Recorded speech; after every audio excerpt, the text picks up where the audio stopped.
Hello Aquarius, Sun, Moon, Rising, and Venus signs. Kamusta kayo? Sana po'y nasa mabuti kayong kalagayan. Welcome back po sa Star Tarot. At kung bago kayo rito, welcome din po kayo. Please subscribe, like, share my videos, and leave me a comment kung nakaresonate po kayo. Thank you. So, first card ni Aquarius, we have Stay Optimistic. Okay, positive thinking and faith will bring romance into your life. Ayan. So, yun, lagi lang kayo maging positibo. Lagi lang positive thinking, lagi lang positive mindset dapat ang papairalin, ano, Aquarius. Kasi syempre, positivity will attract good things, will attract love, 'di ba, into your life.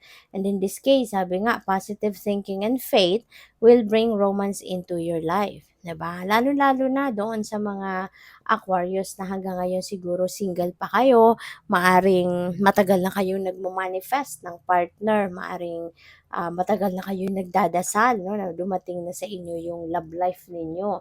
Kaya, yun, stay optimistic. Kasi, when the time is right, dadating at dadating yan kung merong para sa'yo. 'Di ba? So, we have deepening. A relationship will finally deepen in the next few months. You have been waiting for this. Ayan. So, for some of you naman, ano, na maaaring pwedeng nagsisimula pa lang kayo ng relationship. Baka bago pa kayo sa inyong relasyon. Pero, syempre, kapag bago, kahit pa paano, syempre, nangangapa ka pa, nag-a-adjust ka pa, mas lalo mo pang kinikilala yung person mo. Kaya, sabi dito finally 'di ba, yung relationship mo, lalalim na din 'no. Kumbaga mas magiging mas seryoso na in the next few months. Kaya tiyaga-tiyaga lang 'di ba? Just enjoy the ride, yung gano'n. Don't pressure yourself or your person.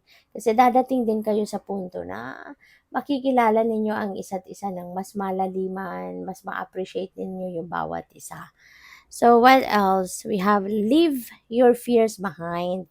They are stopping this relationship from blossoming. Ayan. So kasi nga, 'di ba, may takot.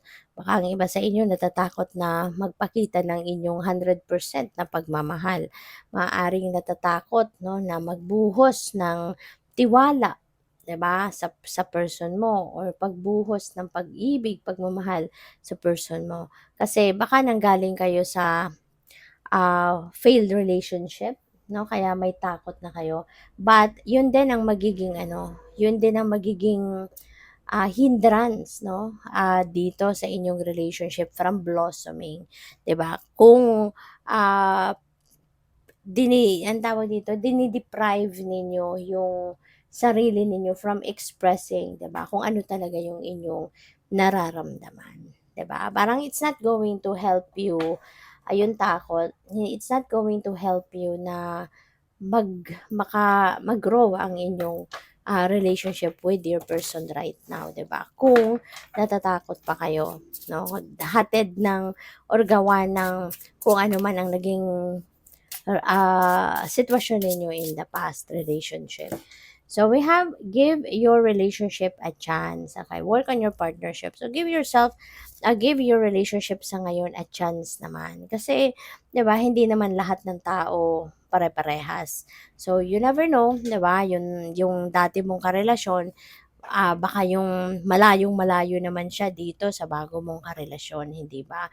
Kaya leave your fears behind and give yourself and your person a chance sa ngayon na maipakita sa iyo ang kanyang tunay na pagmamahal, at wag mong i-deprive yung sarili mo, 'di ba?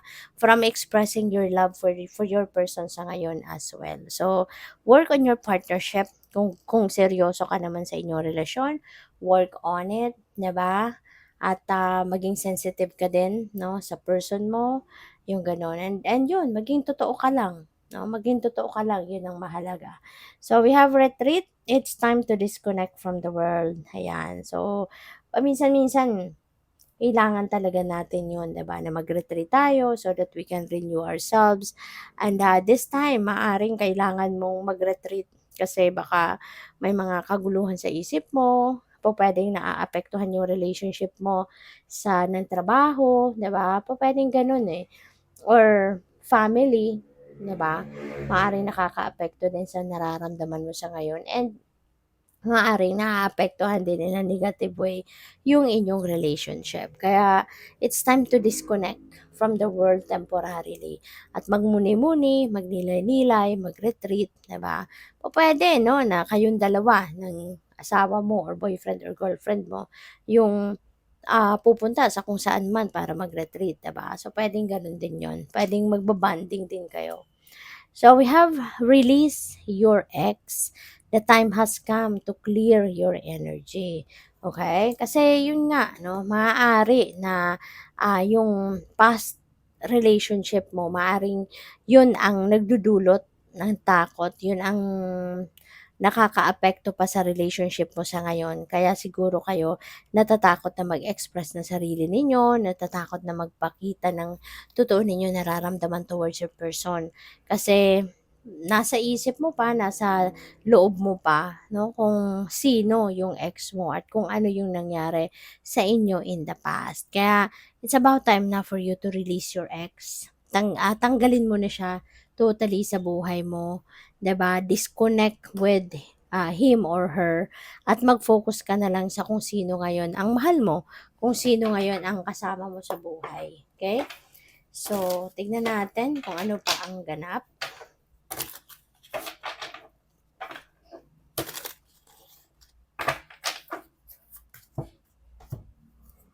So, we have the Queen of Swords. Ayan. So, kailangan mo ng clarity sa ngayon. Okay, Aquarius? So, yun.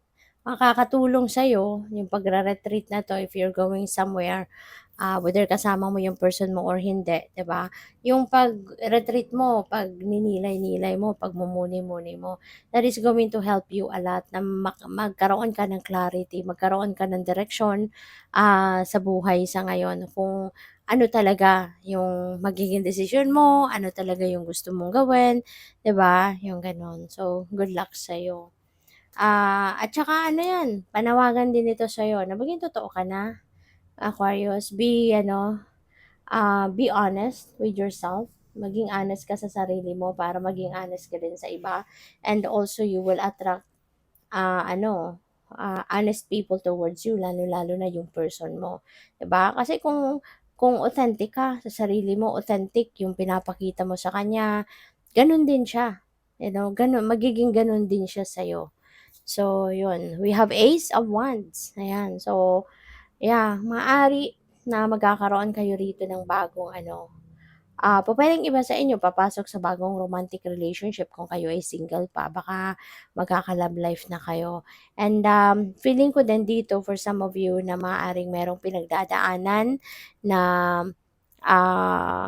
issue sa relationship, pupuwedeng kayo mismo ngayon na makakapag-isip ng bagong pamamaraan kung papaano ninyo ito i-a-address sa sitwasyon. Maaaring you are going to think of a creative way para na makapaghain ka ng resolution, no, dito sa issue mo with your person, no? So, what else? We have the Emperor. Ayan. So, pupuwede na iba sa inyo dito baka magiging tatay na, no? 'Cause si Emperor is a father archetype.